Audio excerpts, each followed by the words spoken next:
Hey everyone, what's up and welcome back to yet another Q&A session here on my Facebook page. First of all, welcome to everyone who's watching this back because you weren't able to be at the live Q&A session. So welcome to this show.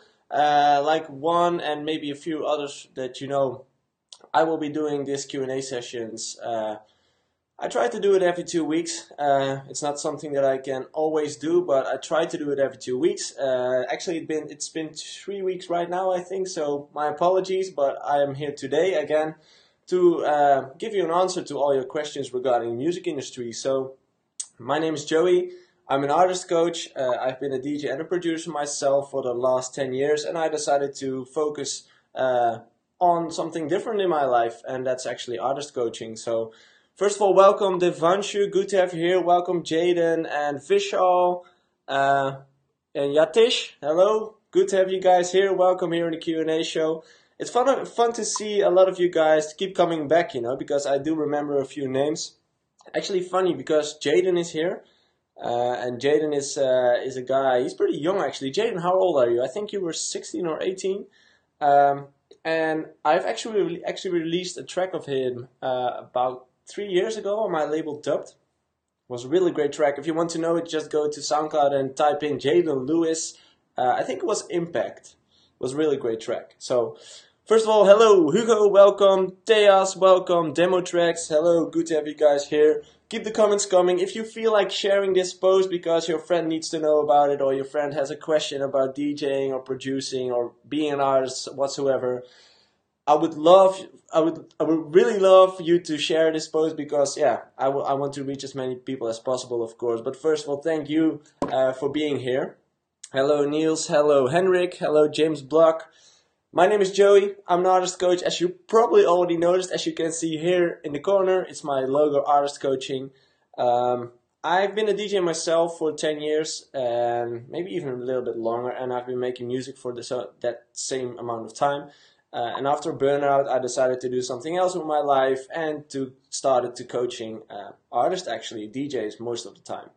So yeah, today is all about Q&A. So I'm here to give you answers on all your questions. So if you have a question, drop it down in the comment section here on Facebook, and I'll be there to give you an answer as soon as possible.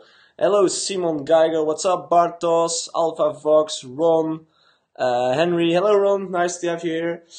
Very nice of you all to check in today. Like I said, it's a Q&A session. So if you are a DJ or a producer or another singer, publisher, manager, booker, doesn't really matter. As long as you have a question for me regarding the music industry or regarding something else you would like to know about me, doesn't really matter. Drop it down in the comment section and I'll try to get back to you as soon as possible. I'm not sure if you all noticed that I also have a podcast nowadays on which I talk with industry professionals actually. I talk about everything. Sometimes I talk about releasing music, how to get signed, what kind of record deals there are, the vision from people who work at a label. It's just a lot of free knowledge in there, so if you're interested, you can check it out on soundcloud.com/JoeySuki. I try to do this every week. It doesn't work out every week, but I try to upload a new episode every week, so head over there if you're interested. So, you know, let's go to the first question because I see a lot of you guys checking in already. Welcome everyone, good to have you here. I'm going into the first question. If you have a question yourself, don't hesitate and drop it here in the comment section on Facebook, and I'll try to get to it as soon as possible. So let's go to the first one, which is from Ibrahim. What do you think about mastering with Ozone? I actually use it myself, and I've been using it for a long time. I've been using it since they released Ozone 3, I think. Yeah, I think it was Ozone 3. And I'm actually still using Ozone 4, and I think they already released number 7, maybe even 8, but I think 7. But I'm still using 4. I think it's just a matter of habit because I like the way it works, I like the way it sounds, and I like just everything about it. So why change a winning plan? In my opinion, I like the iZotope Ozone. It works really well. It's user friendly. It's not the best sounding mastering thing, but you know, as a starting DJ or a starting producer, it's a really great way to do your mastering on your own. There's a lot of great presets in there, but I would really recommend you to go to a mastering company if you really want your track mastered to the next level. You know, that's not something you can do with an isotope ozone.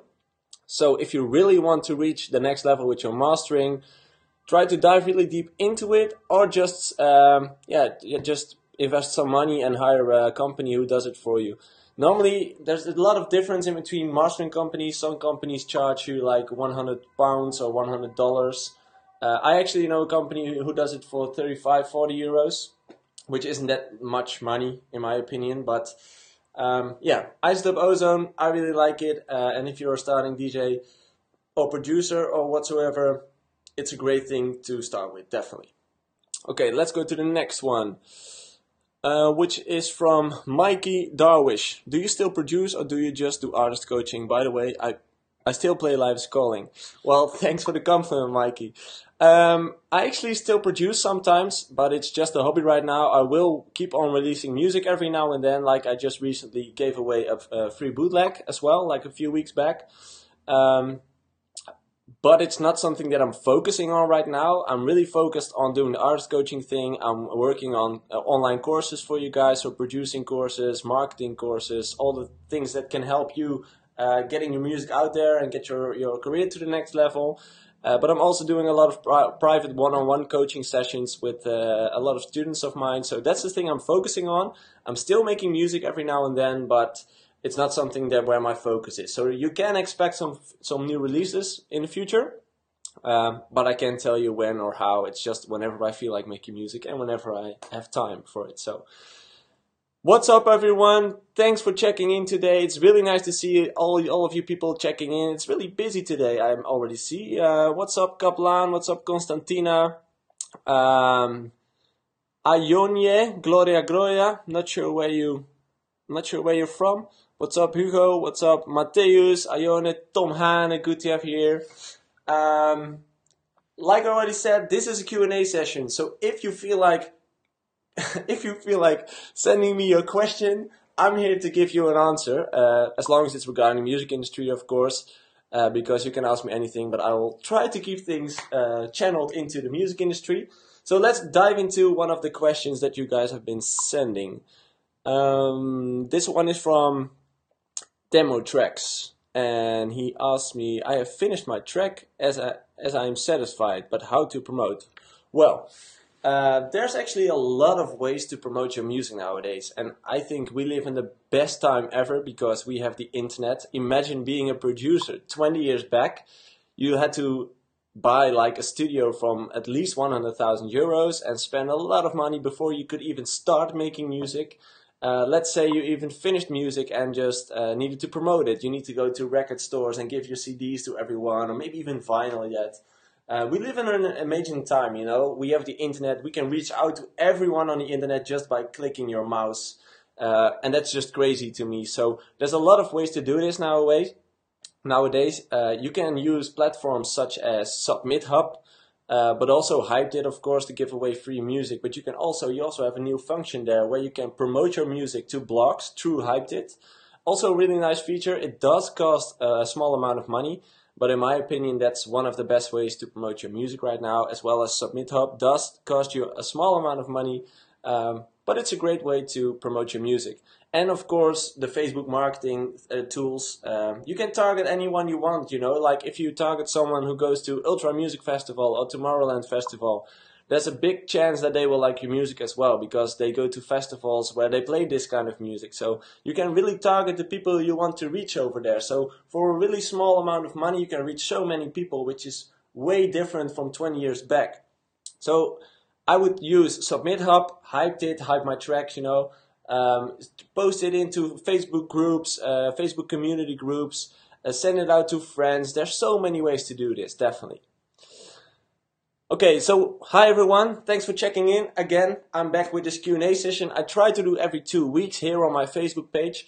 My name is Joey. I've been a DJ and producer myself for the last 10 years, and I've been working under the name JoeySuki. I did a lot of things in my career. I did a collaboration with Hardwell, with Firebeats. I played at Tomorrowland, Creamfields, released music on Revealed Recording, Spinning, Toolroom, and I own my own record label, which is called Dub Records as well. But I decided to quit, and I decided to focus myself on artist coaching, and that's what I do right now. I'm doing these Q&A sessions every now and then to give you the opportunity to ask your questions so I can answer them and so you can continue working on your career again. So what's up, everyone? Thanks for checking in, and I'm diving into the next question, which is from, let's see, Simone. I still love your bootleg of somebody that I used to know. Wow, that's an oldie. I think it's about 5 years ago. Did really well. Thanks, though. It's really nice. Hugo Oostendorp. Did you have a way to finish your projects? I'm always getting stuck. Can you be more specific on what you're stuck on, or what the reason is why you're being stuck? Like a way to finish your tracks. Like a lot of people, when things aren't working out that well in the studio, they decided to leave the studio. Just go out of the studio and walk a bit, or 100,000 other things except for being in the studio because things aren't working out the way they wanted to work out.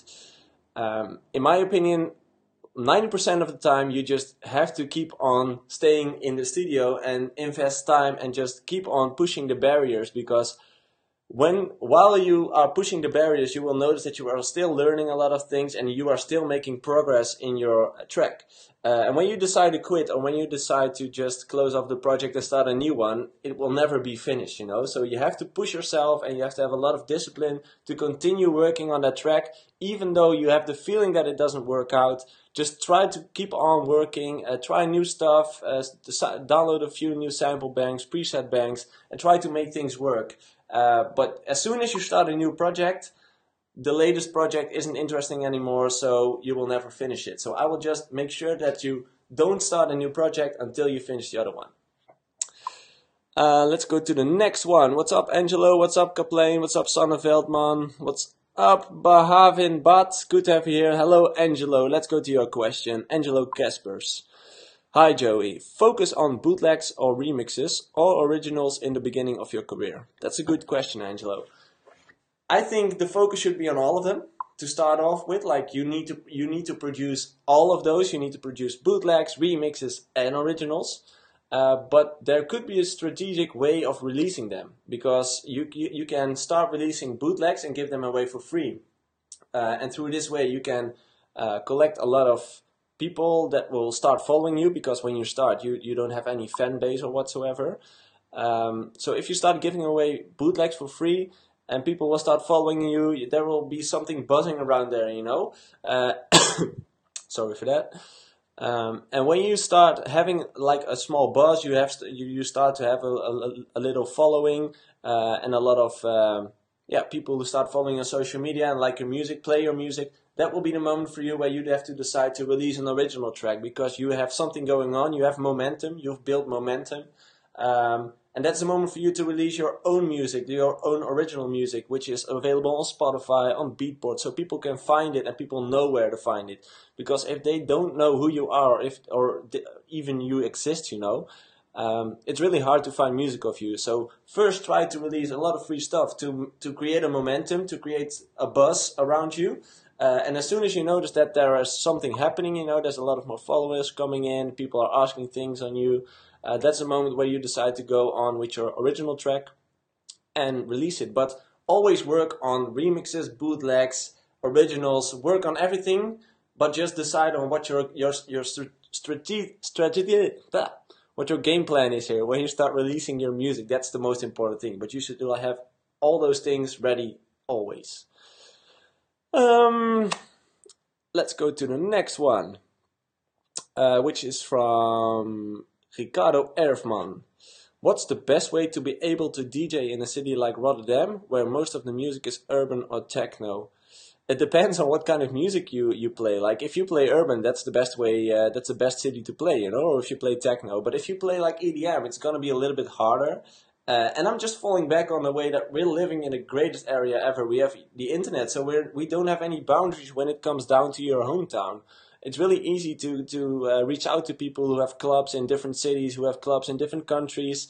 It's just a matter of looking and searching for them on the internet and looking for them on Google or Twitter or Facebook or Instagram or Snapchat, and just know what their name is, look them up, and connect with them, talk with them, ask them what they like. Just have a nice conversation. Don't immediately ask them like, hey, can I play at your club? Because you don't have any leverage on them, as in, there's so many DJs out there. Why would they pick you? You first need to prove yourself, as in that you're a nice guy, that you deserve this opportunity, and that you're worth it, as in you really can play, you really have good music. There's a lot of stuff, but don't just ask him in the first date like, hey, can I play at your club? Because, of course, he won't be interested because he doesn't know you. So yeah, best way and to be able to DJ in another city, just reach out to people on the internet. That's the best way. And the easiest way, actually. So, to everyone who just checked in here on my Facebook page on a Q&A session, first of all, thank you, because I see it's pretty busy today. I think this is the busiest day so far on the Q&A. If you guys like it, just let me know. Just drop it down in the comment, because I really don't know. I can see, of course, I can see the hearts and the likes coming in, but I don't know what the thing is that you really like at this. If you feel like there's any need of improvement, just let me know, because I'm always open to feedback. Welcome, Vishal. I'm going to your question today. Vishal Sankala. How many time should be spent for finishing the project? There's no rule, There's a lot of other things in music. There are no rules. It's just how many time do you think it needs? Some tracks are finished in 5 hours. Some tracks are finished in 1 month, and some tracks will never be finished because you've spent way too much time working on them. So it's really a matter of balance. Like you need to know when it's finished, and you need to know when you're just adding things to add things, and not adding things to really add value to the track. That's a big difference. When you just start editing hi-hats and stuff because you think it's better, that's the moment where you're gonna have to think about maybe even just releasing it, because normally it doesn't really add up to the value of the track. So there isn't like a standard time cap on this. It's just different on every track, actually. What's up, Carlos Cars? I'm going to your question. Oh, it's not a question. Hey again, bro. I like your videos. You are my teacher. Hey, Carlos, nice of you to be here, and thanks for the kind words. Let's go to Santo Ahmad. The funk is back. What is the plug in it you used, and how to make vocal hook clean? I mean the technique.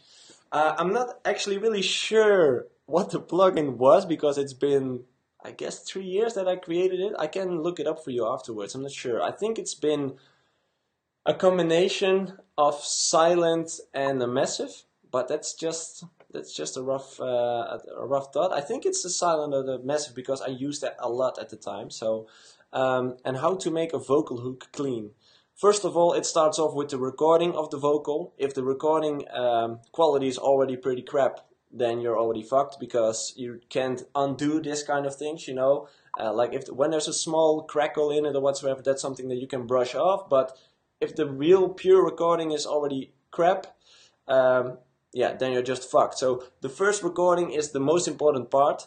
And when you recorded a high quality vocal, then it's not that hard, You can just brush it off with the EQs and compressions and add a nice reverb on it and echoes.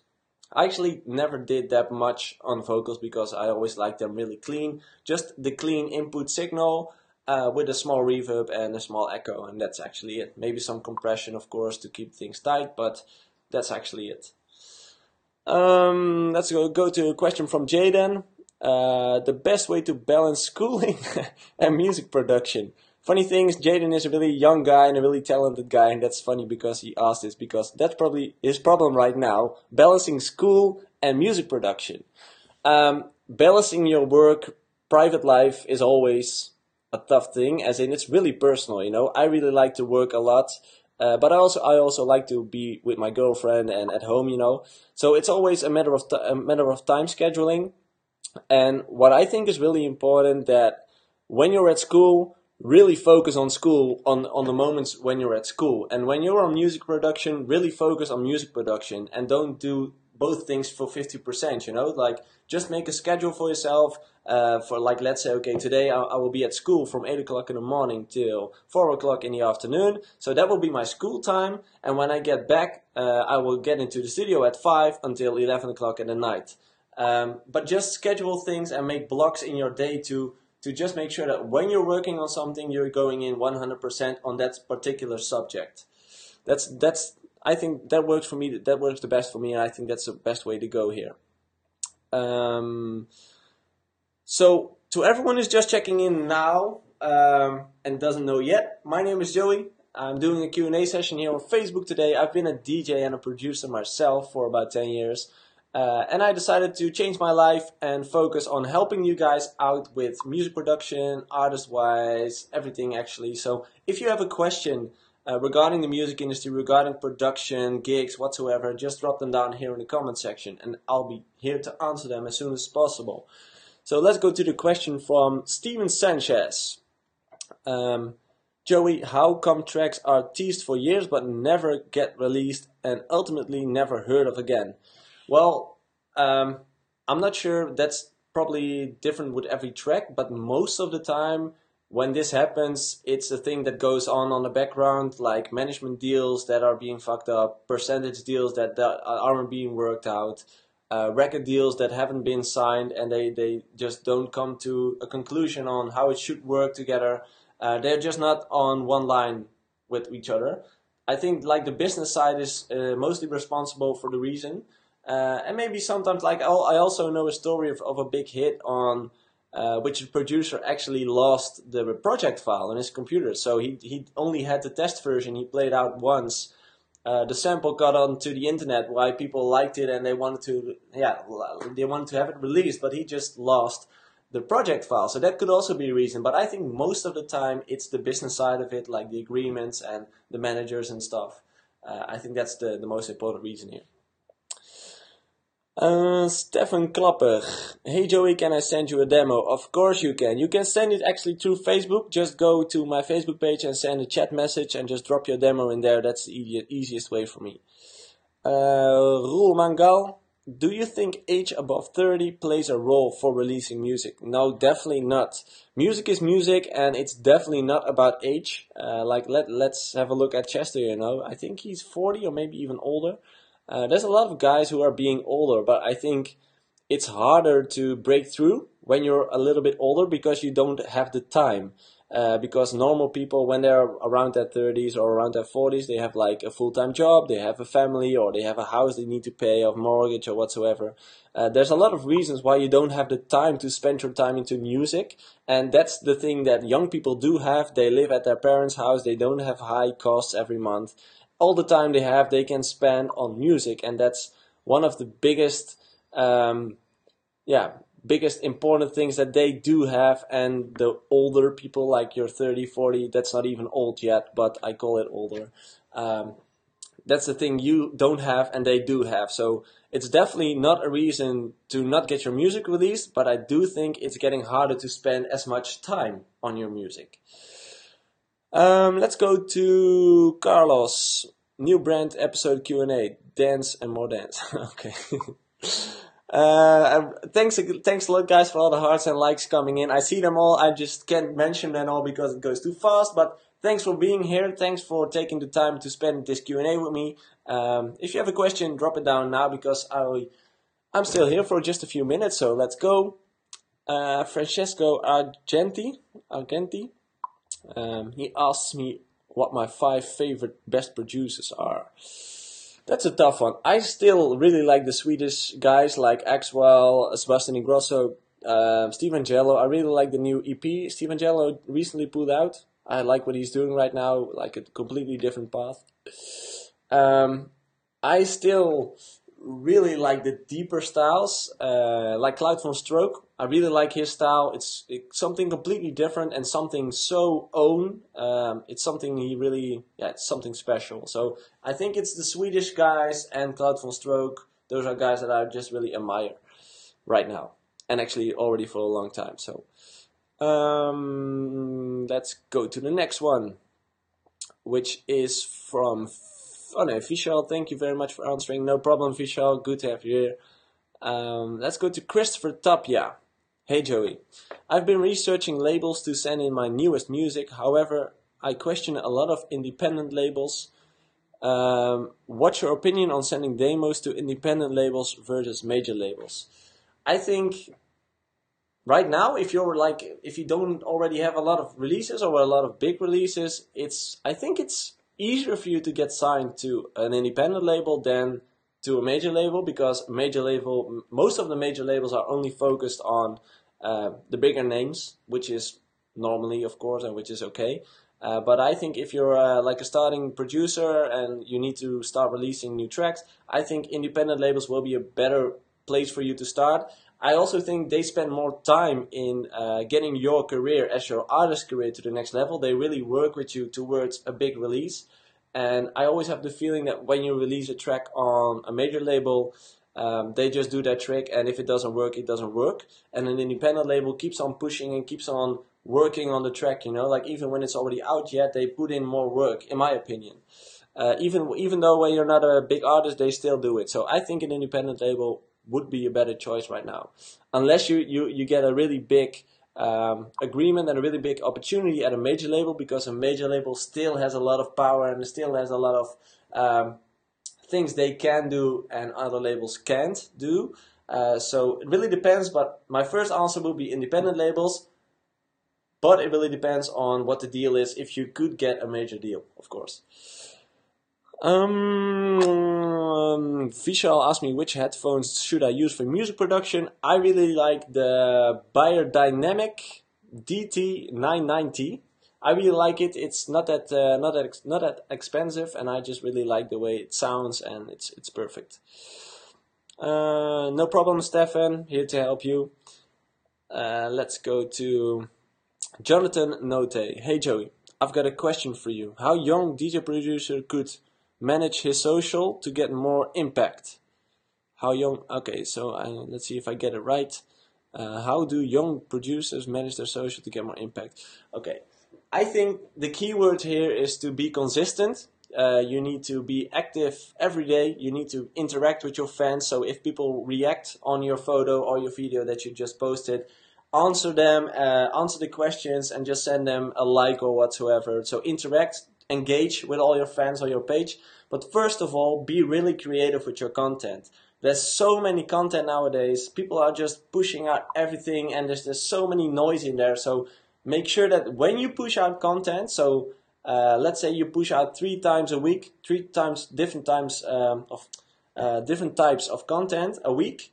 Make sure that this content is like high quality. Like if you make a video, make sure it's a great video. If you upload a photo, make sure it's a great photo. And don't just do simple posts to have anything to post, because that's not that's not working anymore. I think the most important sentence that helps here is quantity over quality. Quality over quantity, of course. It's more important to have quality content than just put out as many things as possible, because I think that's not important anymore. So how to get more impact on social media? Create quality content that people like, that people love, that people share, and just engage a lot with your fan base. That's really important. They're human beings. They're just not just a name on your screen. There's a real person behind it, and there's a real person who gets your message. So just send out a lot of information to them and likes and stuff. That's important. Okay, let's see. Joep is asking me where I want to drink beer. Well, I'm going to drink beer in my hometown tonight, so I will see you later probably. So thanks guys, it's been like almost half an hour, and Joep is asking me where to drink beer, so I'm gonna drink beer tonight. Thanks for checking in, really appreciate it. Means a lot to me that you guys take the time to spend like half an hour with me here on my Facebook page. If you want to follow me on social media, you can find me anywhere: Instagram, Facebook, Snapchat, doesn't matter. Just add me on @JoeySuki. If you have a question for me, just send out a direct message or whatsoever. And if you have interest in personal coaching, or if you want more free tips and tricks or whatsoever, you can visit my website, which is artistcoaching.nl. And there's a lot of tips and tricks over there where you can find it. It's all for free, so just check it out. And my podcast is on there as well. So thanks again for watching, and I'll try to be back in 2 weeks. See you guys.